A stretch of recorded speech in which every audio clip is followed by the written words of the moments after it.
Assalamualaikum warahmatullahi wabarakatuh. Selamat pagi dan salam sejahtera bagi kita semua. Perkenalkan, nama saya Fadila, mahasiswa Universitas Muhammadiyah Buton dari Prodi Pendidikan Bahasa dan Sastra Indonesia semester 4 kelas A. Baik, dalam video ini saya akan membahas mengenai ragam bahasa tulis.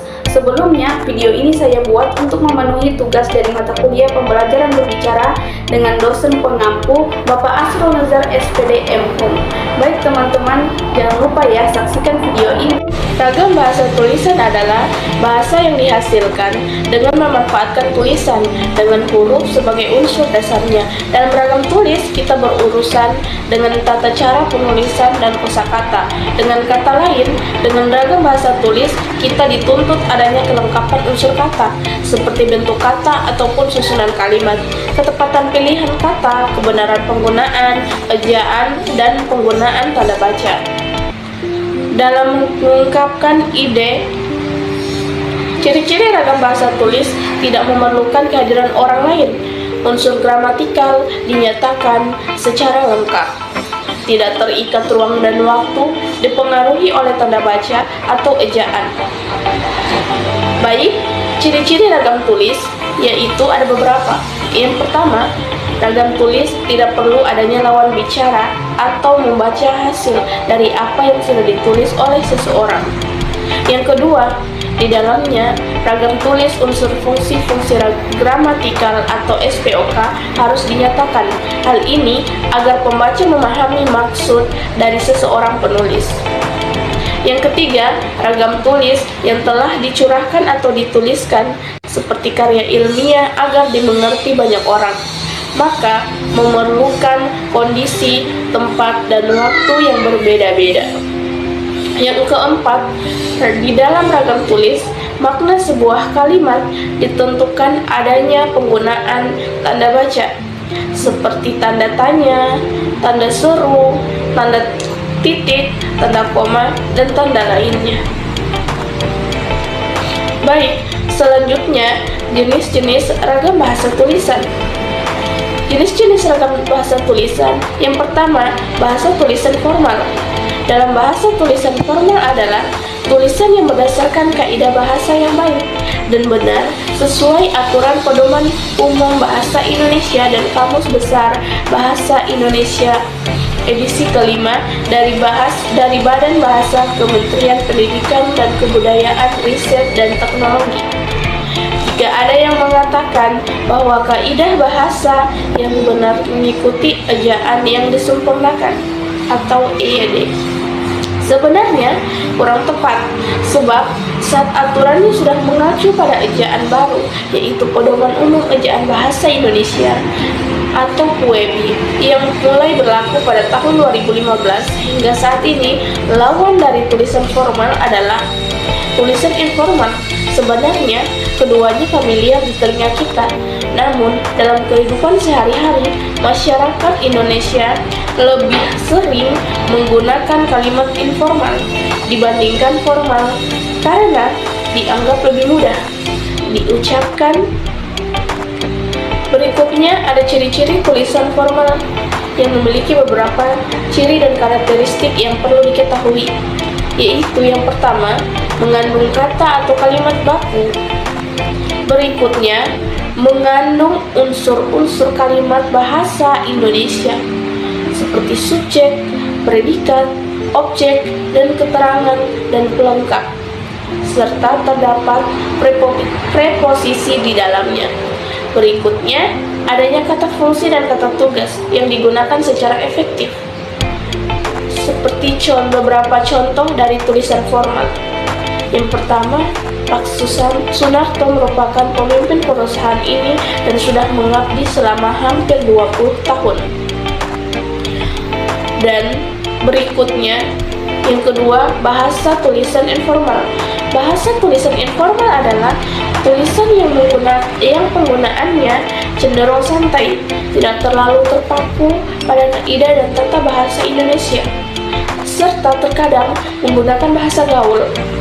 Kalimat banyak digunakan dalam percakapan sehari-hari kepada teman, sebaya, atau seumuran.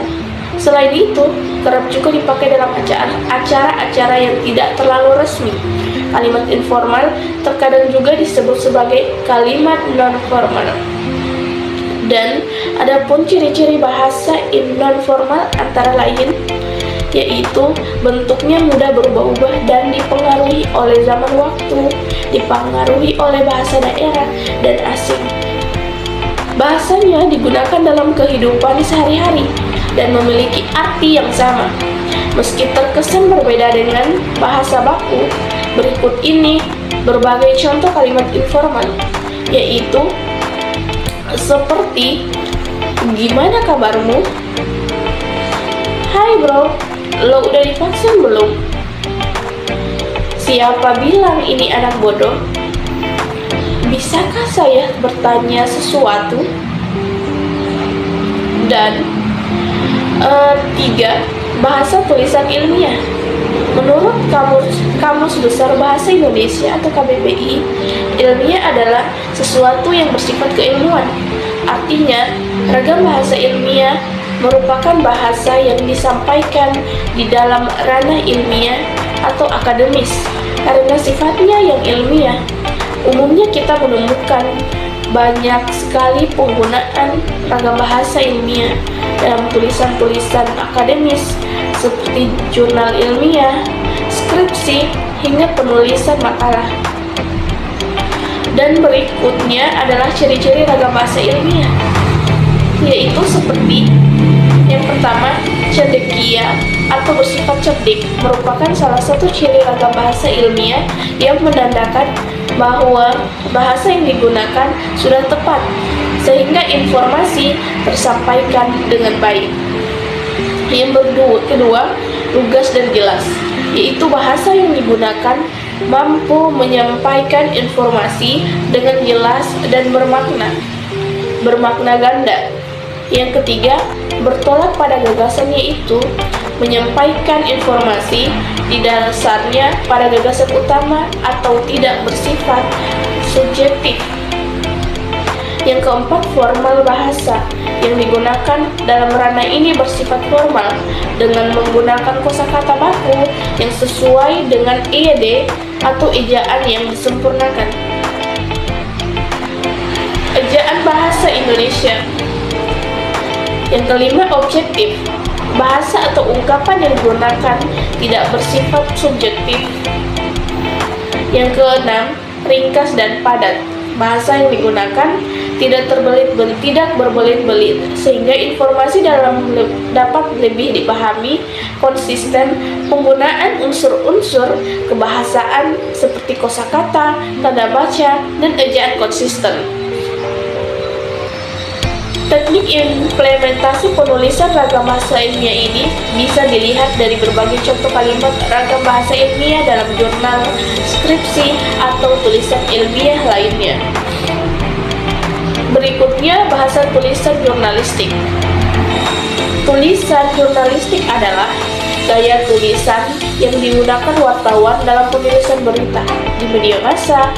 Ciri utama bahasa pers atau bahasa media adalah ringkas, lugas, dan sederhana atau mudah dipahami orang lain.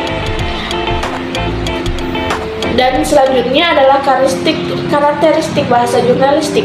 Yang pertama, jelas, mudah, dan dapat dipahami. Berikutnya, sederhana, menggunakan bahasa orang awam. Berikutnya, kelebihan dan kelemahan dari ragam bahasa tulisan. Kelebihan ragam bahasa tulis diantaranya informasi yang disajikan untuk dikemas sebagai media atau materi yang menarik dan menyenangkan, serta umumnya memiliki kedekatan budaya dengan kehidupan masyarakat. Sebagai sarana memperkaya kosakata, dapat digunakan untuk menyampaikan maksud, membeberkan informasi atau mengungkap unsur-unsur informasi sehingga mampu menambah wawasan pembaca.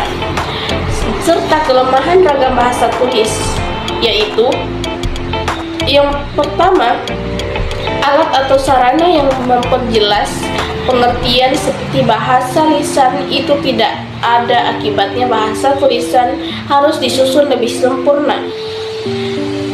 Tidak mampu menyajikan materi secara lugas, jernih, dan jujur.